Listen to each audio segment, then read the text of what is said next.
think there's anything wrong with it? Well, content providers are clearly creating scenarios. From an entertainment point of view, I think that you either elect to go to a movie or you elect to watch a program. So I'm a strong proponent of First Amendment rights. Joining me now, the spokeswoman for Emily's List, Jess McIntosh. Thanks for your time tonight, Ms. McIntosh. Thanks for having me. This looks like another example of the GOP convincing people to vote against their own interests. How do you explain this latest polling that pertains to women? It's alarming, certainly. Unfortunately, we're not seeing this when you poll actual races with specific candidates and localities. So if you're talking Murray v. Rossi, the gender gap is still very much alive. Women still very much favor Democrats. The trick this year is going to be turning them out to the polls, and that's what we really need to focus on. In some cases, the gender gap is more pronounced than usual, and I think it's because you see Republican candidates like the ones you were just discussing who are more anti-women even than the usual GOP. Well, in that context, which would seem obvious to anybody who looked at any of the messages from either side in this equation, has Democratic messaging not resonated with women for some reason this year, or has Republican and Tea Party messaging simply been successful in keeping women from knowing about their actual message? Yeah, I mean, the truth is Democratic women are less enthusiastic about voting this year.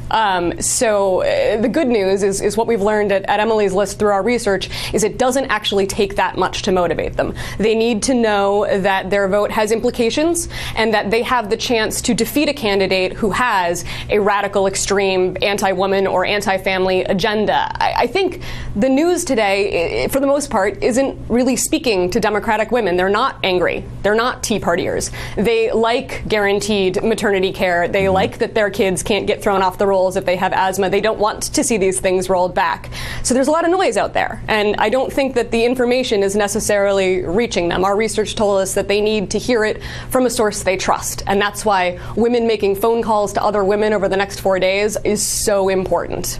Well, I was just going to ask you because yesterday in a conference call with reporters, the Speaker of the House, Nancy Pelosi, and the Democratic House Congressional Campaign Leader, Mr. Van Hollen, both said that the key to however well or poorly the Democrats do from this point in, particularly in the House, women.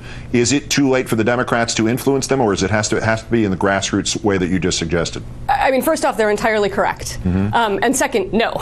Get out the vote is about the final days and hours. And like at Emily's List, we have been on the phones for weeks. We have the biggest member mobilization in our history. You can join us at emilyslist.org.